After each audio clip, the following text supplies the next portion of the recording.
Good morning, सुप्रभात। GS दृष्टि education platform पर आपका हार्दिक स्वागत, अभिनंदन। आज का लेक्चर जलवायु, बहुत इंपॉर्टेंट टॉपिक है। जलवायु, क्लाइमेट।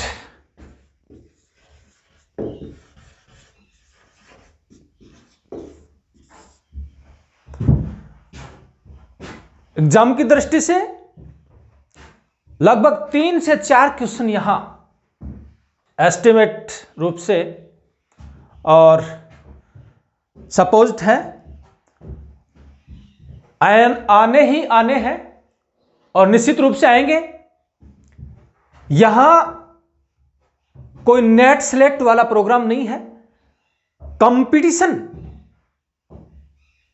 कंपटीशन की दृष्टि से क्या महत्वपूर्ण है, सभी जगह दे रखा है जलवायु का टॉपिक, सब बुक्स में दे रखा है, सभी पढ़ेंगे। लेकिन यहां क्या स्पेशल है, आज का लेक्चर इस वीडियो में बहुत निर्णायक साबित होगा। ये 3 से 4 क्वेश्चन लेने के लिए मुझे लगता नहीं है कि कहीं जलवायु का टॉपिक पढ़ाया जाता होगा, क्योंकि मेरा जो अनुभव है 2-3 साल का इस फील्ड में, कोई भी अध्यापक पढ़ा नहीं पाया और जलवायु का टॉपिक छोड़ दिया जाता है। चाहे वो रीट की एग्जाम हो, चाहे वो सेकंड ग्रेड की एग्जाम हो, चाहे वो फर्स्ट हो, चाहे आरएस प्री का हो, चाहे मेंस का हो, यहां से कोई टॉपिक पढ़ाया ही नहीं जाता। वजह बुला दिया जाता है, स्टूडेंट इसकी कभी मांग भी नहीं करते और निश्चित रूप से यहां से 3 से 4 क्वेश्चन आ ही जाया करते हैं। डीपली नहीं जाएंगे, मौसम क्या है, जलवायु कैसे होती है, क्या है, बिल्कुल सिंपली तरीके से किसी भूभाग पर लंबी अवधि के दौरान विभिन्न समय में विभिन्न मौसमों की औसत अवस्था जलवायु है। और मौसम ये लघु अवधि का है, लघु अवधि है। वो एक दिन की हो सकती है, कुछ घंटों की हो सकती है, एक सप्ताह की हो सकती है। लेकिन जलवायु दीर्घकालिक है। ये दीर्घकालिक है। किसका दीर्घकालिक है? विभिन्न मौसमों का औसत है। इन मौसम का औसत है, एक वर्ष के दौरान मौसमों की क्या प्रकृति रही है, उन सब का औसत है। और यह वार्षिक आधार पर इसको काउंट करता है। राजस्थान के संदर्भ में राजस्थान की जलवायु कैसी है और क्या प्रभाव डालती है? कठोर है तो क्यों है, कठोरता के कारण क्या है, बहुत स्पष्ट है। और जब मैं यहां बताने लगूंगा आपके सब कंसेप्ट क्लियर होते जाएंगे। तो ध्यान से सुनिए। सबसे पहले जलवायु, यहां से क्वेश्चन आता है, जलवायु के प्रमुख तत्व, इनमें से कौन सा तत्व है अथवा नहीं। बहुत सिंपल है। इसमें जलवायु के तत्व देखने होंगे। जलवायु किनसे मिलकर के बनता है? तो सबसे पहले है तापमान, नंबर 2 वायुदाब, आर्द्रता,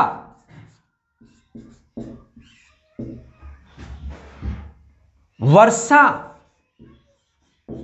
या वर्षण, वायु की गति, वायु की गति, हवाओं के चलने की क्या, और अगली बात धूप की अवधि।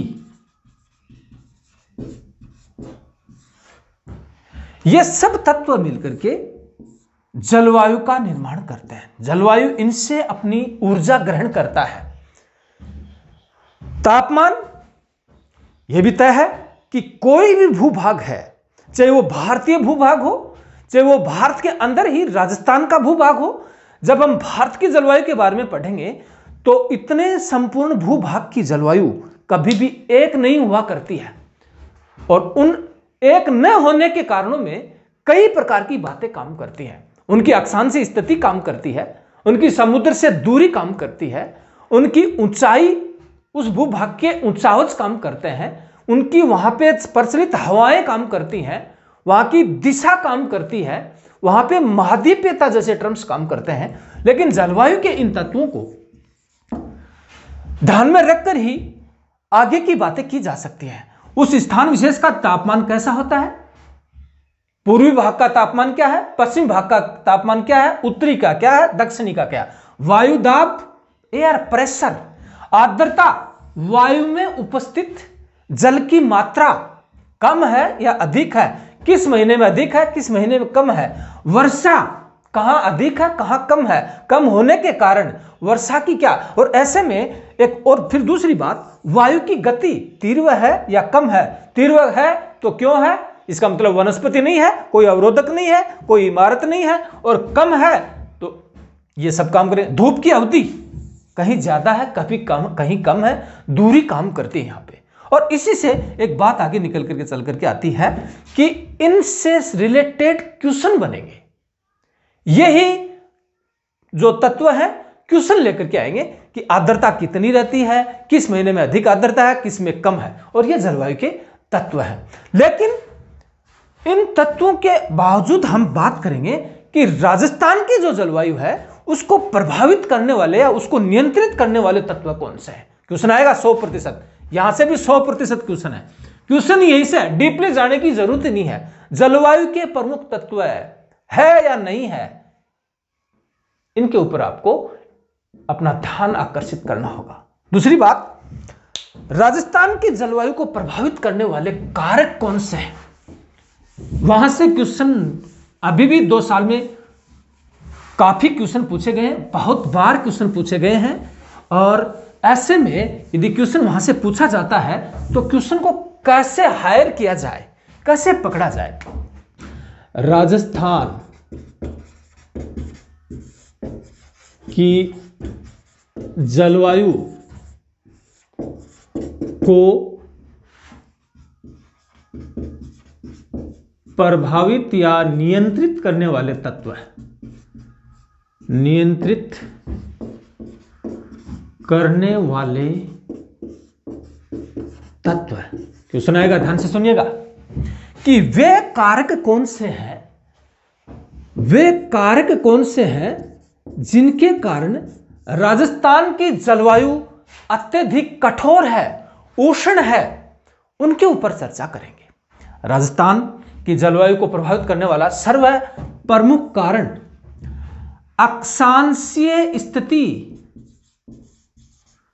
अक्षांशीय स्थिति यह कैसे प्रभावित करती है। दूसरा, समुद्र से दूरी,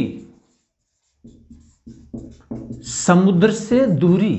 तीसरा कारक अरावली की स्थिति, अरावली की अवस्थिति। चौथा कारक अरावली की दिशा। पांचवा कारक महाद्वीपीयता। राजस्थान की जलवायु को प्रभावित करने वाले और नियंत्रित करने वाले 5 कारक हैं। अब साहब ये 5 कारक है तो ये कैसे प्रभावित करता है, इसकी तरफ देखिए। राजस्थान की अक्षांशीय स्थिति 23 डिग्री 3 से 30 डिग्री 12 उत्तरी अक्षांश है, उत्तरी अक्षांश। तो क्या होगा, 23 डिग्री 3 से 30 डिग्री 12 उत्तरी अक्षांश है। इससे क्या रिलेशन है, इससे रिलेशन यह है कि दुनिया के या यो कहूं विश्व के सभी गर्म मरुस्थल ठीक इन्हीं अक्षांशों में स्थित है, और इन्हीं अक्षांशों में स्थित होने के कारण राजस्थान की स्थिति भी उन्हीं के समान कठोर जलवायु रखती है, उष्ण जलवायु रखती है, और इसीलिए यह भी गर्म रहता है। अधिकांश मरुस्थल, गर्म मरुस्थल इन्हीं अक्षांशों में है। जलवायु की दशाएं वहां पे अत्यधिक कठोर हैं, अर्थात उष्ण कटिबंधीय जलवायु है, उष्ण कटिबंधीय जलवायु है, और इसी वजह से राजस्थान की जलवायु भी ऐसी है। दूसरी, समुद्र से दूरी। राजस्थान अपनी अवस्थिति के कारण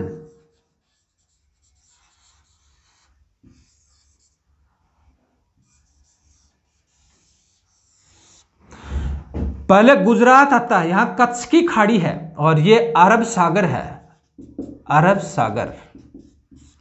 राजस्थान अपनी अवस्थिति के कारण कच्छ की खाड़ी से 225 किलोमीटर दूर है और अरब सागर से लगभग 400 किलोमीटर दूर है।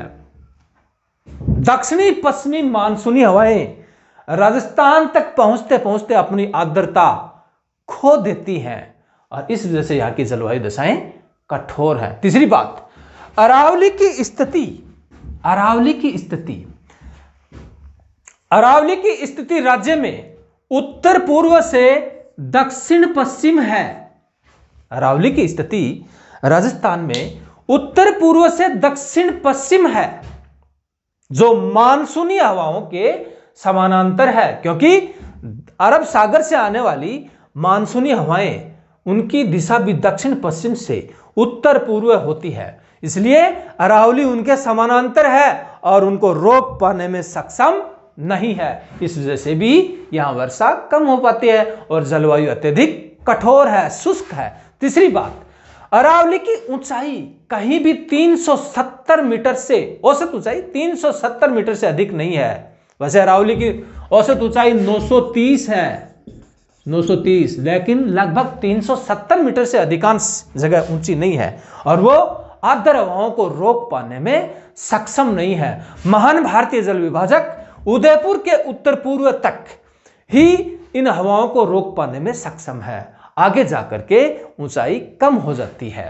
फिर तीसरी बात, प्रचलित हवाएं, अरावली की औसत ऊंचाई भी इतनी ही है और वो प्रचलित हवाओं को रोक पाने में सक्षम नहीं है। महाद्वीपीयता, ये क्या है? किसी भी भूभाग की लोकेशन उसके बीच में है या समुद्र के नजदीक है, वो बातें डिपेंड करेगी। तो राजस्थान की स्थिति समुद्र से काफी दूर है और इसकी आंतरिक स्थिति, वनस्पति रहित यहां का आवरण, मिट्टी की बलुई प्रकृति और नगन चट्टानें, ये जो राजस्थान की महाद्वीपीयता की जो स्थिति है, ये संपूर्ण भारत की जलवायु को कठोर बनाती हैं। क्या? बलुई प्रकृति, नगन चट्टानें, वनस्पति रहित आवरण और यहां की आंतरिक स्थिति, ये इसको कठोर बना देती है। न केवल राजस्थान को बल्कि पूरे भारत की जलवायु दशाओं को कठोर बनाती है।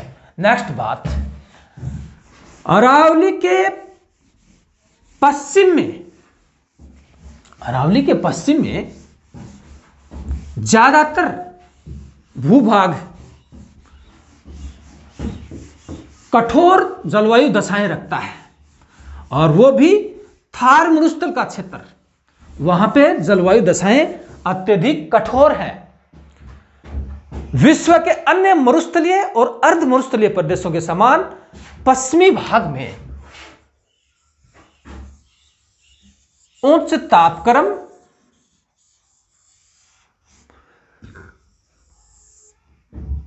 ये पश्चिमी भाग है। अन्य, ये तो देखो मरुस्थलीय है और ये अर्ध मरुस्थलीय, ये मरुस्थलीय यानी कि शुष्क, अर्ध शुष्क, और ये उपादर, ये आदर और ये अति आदर। इस वजह से यहां उच्च तापक्रम, सूखे की लंबी अवधि, उच्च वायु वेग, क्योंकि वायु को रोकने वाला यहां कोई नहीं है, मरुस्थल में वनस्पति का अभाव है, निर्बाध गति से चलती है, और निम्न सापेक्षिक आर्द्रता, क्योंकि गर्म रहता है तो वायु में आर्द्रता की मात्रा, वायु में जल की मात्रा कम होती है, निम्न सापेक्षिक आर्द्रता होती है, इत्यादि विशेषताएं हैं। शीत ऋतु यहां काफी ठंडी है, लेकिन ग्रीष्म ऋतु अधिक झुलसाने वाला, भीषण गर्म, तापक्रम ऊंचे होते हैं यहां पे, और इसलिए यह क्षेत्र अपनी कठोर जलवायु के कारण पूरे भारत में प्रसिद्ध है। और यहां पे दैनिक ताप परिसर, दैनिक ताप परिसर अधिक मिलते हैं, अधिक है दैनिक ताप परिसर। क्वेश्चन आता है यहां पे, और क्वेश्चन की नेचर क्या है कि राजस्थान का थार का मरुस्थल भारत में अत्यधिक गर्म प्रदेशों में से एक है, क्योंकि आगे ऑप्शन होंगे, दैनिक ताप परिसर अधिक है, और इस वजह से यहां पे 100% क्वेश्चन बनने की संभावना। तीसरी बात, जैसलमेर अत्यधिक दैनिक तापांतर वाला जिला है। जैसलमेर अत्यधिक दैनिक तापांतर वाला है। दूसरी बात, यह जो क्षेत्र है अधिक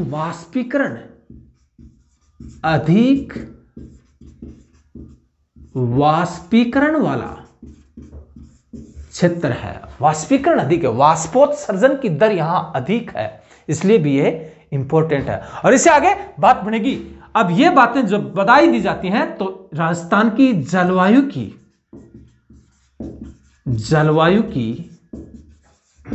विशेषताएं क्या है? अगला क्वेश्चन आ रहा है, जलवायु की विशेषताएं कौन सी सही हैं? निम्नलिखित कथनों पर ध्यान दीजिए। राजस्थान की जलवायु से संबंधित निम्न कथनों पर ध्यान दीजिए, कौन से सही हैं? तो क्या विशेषताएं निकल कर आती हैं? शुष्क व अर्ध शुष्क जलवायु है। अर्ध शुष्क जलवायु विशेषताएं है।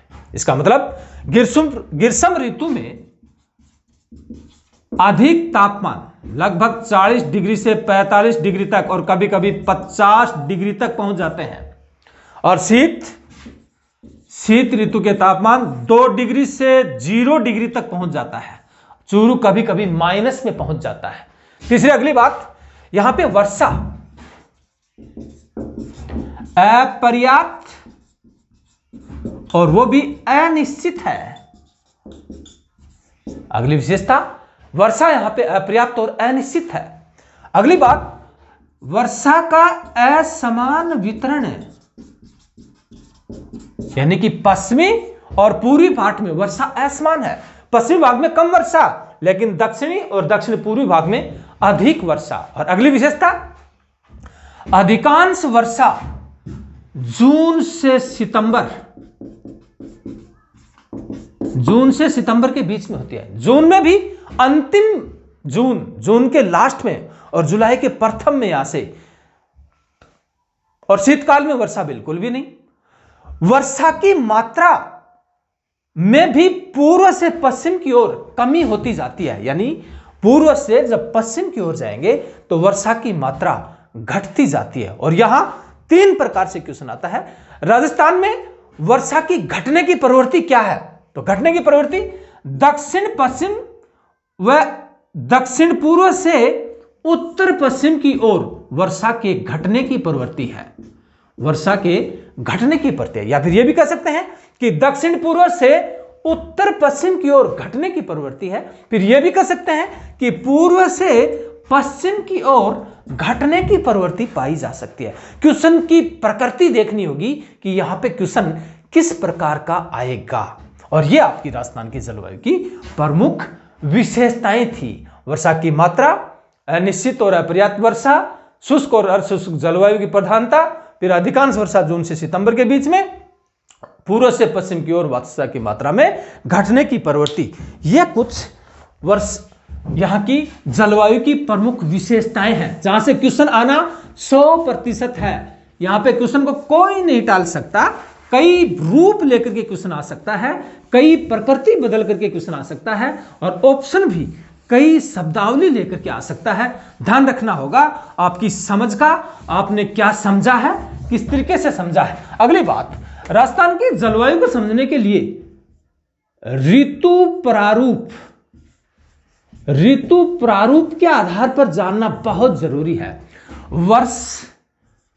एक वर्ष में 3 ऋतुएं और उनको टारगेट बना करके हमें जलवायु का ऋतु प्रारूप समझना होगा। और ये नंबर 1 ग्रीष्म ऋतु मध्य जून से मार्च से मध्य जून तक, मध्य जून। फिर दूसरा वर्षा ऋतु मध्य जून से सितंबर। और तीसरा शीत ऋतु की बात है। और शीत ऋतु है अक्टूबर से फरवरी ये आपका ऋतु प्रारूप है। सबसे पहले हम ग्रीष्म ऋतु को लेते हैं। ग्रीष्म ऋतु का प्रारंभ सूर्य के उत्तरायण होने के साथ ही हो जाता है। ग्रीष्म ऋतु का प्रारंभ सूर्य के उत्तरायण होने के साथ, सूर्य के उत्तरायण होने के साथ ही ग्रीष्म ऋतु कर्मिक रूप से तापक्रम में वृद्धि करने लगती है। ग्रीष्म ऋतु में सूर्य के उत्तरायण होने के साथ तापक्रम में कर्मिक रूप से वृद्धि होने लगती है और संपूर्ण राज्य में ऊंचे तापमान होने लगते हैं। विशेषकर पश्चिमोत्तर हवाएं जो पश्चिम से आती हैं, आपके पश्चिमोत्तर हवाएं इधर से आती हैं, उन हवाओं, वो हवाएं तापमान को और अधिक बढ़ा देती है, क्योंकि वो गर्म थार मंडल को पार करते हुए आती हैं, इसलिए वो तापक्रम को बढ़ा देती हैं। अप्रैल में हवाएं पश्चिम से पूर्व की ओर चलती हैं। पश्चिमी राजस्थान के जैसलमेर, बाड़मेर, बीकानेर, जोधपुर, चूरू में तापमान 40 डिग्री से 45 डिग्री तक हो जाता है और चूरू गंगानगर जैसे, चूरू गंगानगर में यह तापमान 50 डिग्री तक पहुंच जाता है और अंत में जोधपुर और बाड़मेर में यह 49% हो जाता है। और बिल्कुल इसकी मिट्टी की बलुई प्रकृति, वनस्पति का आवरण, ये सब दशाएं ऐसी हैं जो राजस्थान की जलवायु को कठोर बना देती हैं। दैनिक तापांतर मरुस्थलीय भागों में अधिक होता है, क्योंकि बलुई मिट्टी जल्दी गर्म और जल्दी ठंडी हो जाती है। भयंकर लू चलती है। लू, यहां से क्वेश्चन आने की लगभग संभावना। राजस्थान में लू, अभी भी हाल ही में क्वेश्चन आया इसके ऊपर और आगे भी आता रहेगा। लू चलती है। स्थानीय वायु भंवर, इसके ऊपर भी बहुत पहले क्वेश्चन आया था। स्थानीय वायु भंवर क्या है ये? बभूला, जिसको स्थानीय भाषा में बम्भोड़िया बोलते हैं, बभूड़िया, ये चलने लगते हैं। और ये क्यों चलते हैं? ये निम्न गर्तों में वायु के फंसने से चलते हैं या फिर संवहनीय क्रियाओं के कारण। लू, और लू तो गर्म है जो शुष्क मरुस्थलीय भाग में चलती हैं। स्थानीय वायु हर बभूलिया और आंधियां, रेत की आंधियां चलना पश्चिमी राजस्थान में आम बात है। पश्चिमी और पूर्वी राजस्थान में भी इनमें डिफरेंस है।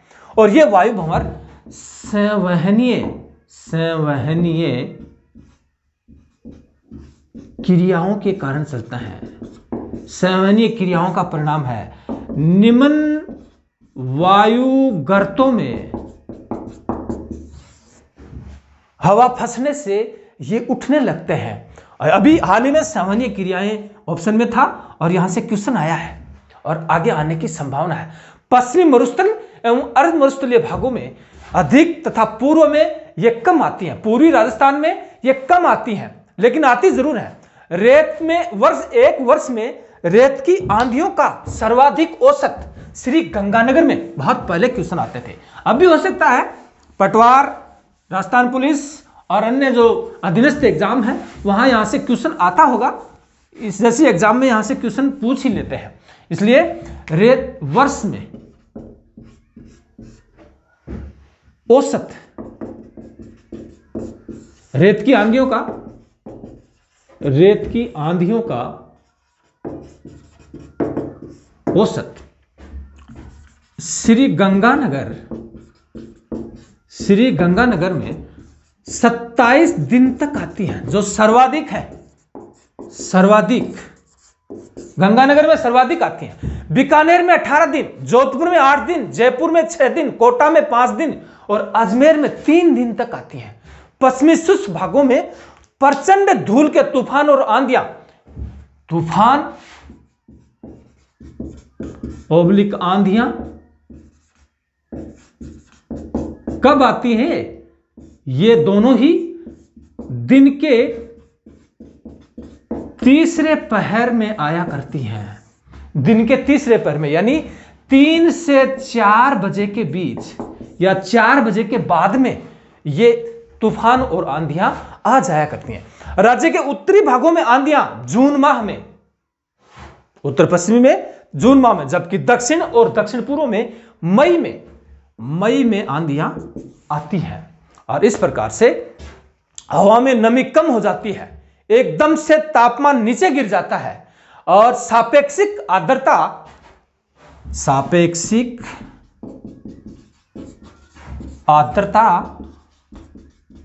घट करके 35% से 60% तक आ जाती है। वायु में उपस्थित जल की मात्रा। अब दूसरी बात आती है वर्षा ऋतु की क्या कंडीशन है।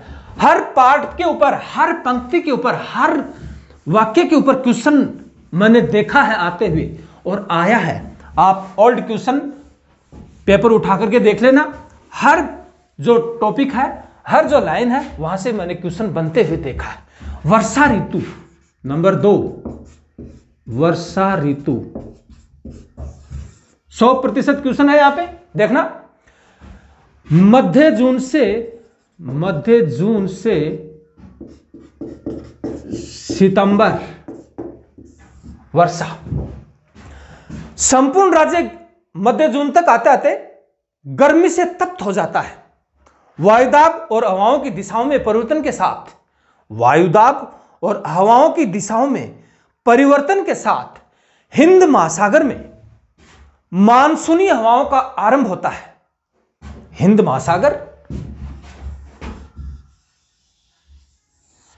महासागर में मानसूनी हवाओं का प्रारंभ होता है और जब प्रारंभ होता है तो ये भारतीय भूभाग के पास में आकर के 2 दिशाओं में फट जाते हैं। नंबर 1 अरब सागर और ये बंगाल की खाड़ी।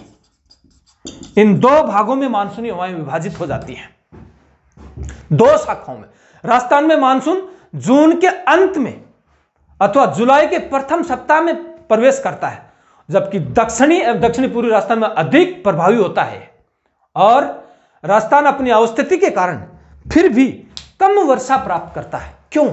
अब क्वेश्चन आता है क्यों। इसका मतलब राज्य में या राजस्थान में कम वर्षा के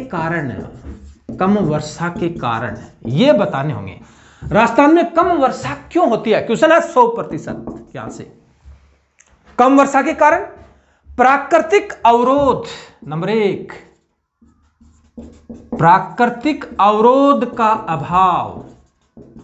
मैंने पहले कहा था कि अरावली की स्थिति मानसूनी धाराओं के समानांतर है, मानसूनी हवाओं के समानांतर है और ये रोक पाने में सक्षम नहीं है, कारणवत है ऐसे, और ये भी ऐसे चलती हैं। यहां तक थोड़ी ऊंचाई है, बाकी आगे ऊंचाई नहीं है। ये पार्ट मानसूनी धाराओं का वृष्टि छाया क्षेत्र हो जाता है।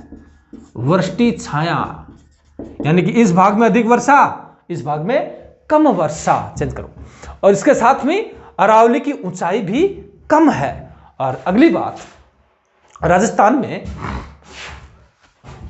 किसी अवरोध का कम है। दूसरी बात, बंगाल की खाड़ी की शाखा जब नॉर्थ ईस्ट से घूम करके गंगा के मैदान तक आएगी तब अपनी आर्द्रता को लगभग समाप्त कर चुकी होती है। गंगा के मैदान तक आते आते इसको समाप्त कर चुकी होती है, अतः यह भी वर्षा कराने में कम सक्षम है। दक्षिणी पश्चिमी वायु धाराएं सापेक्षिक आर्द्रता गर्म धरातल पर आते ही कम हो जाती है। पहुंचते पहुंचते ये 90% से घटकर 50% तक रह जाती है और इस वजह से यहां कम वर्षा होती है। 50 सेमी की वर्षा रेखा राज्य में 2 भागों में बांटती है और राज्य में औसत वर्षा राज्य में 57.51 सेमी है। और इस प्रकार से मैंने आपको राज्य में वर्षा ऋतुओं का जो प्रभाव है जलवायु के ऊपर, ऋतु प्रक्रम, वो मैंने आपको समझाया है। धन्यवाद।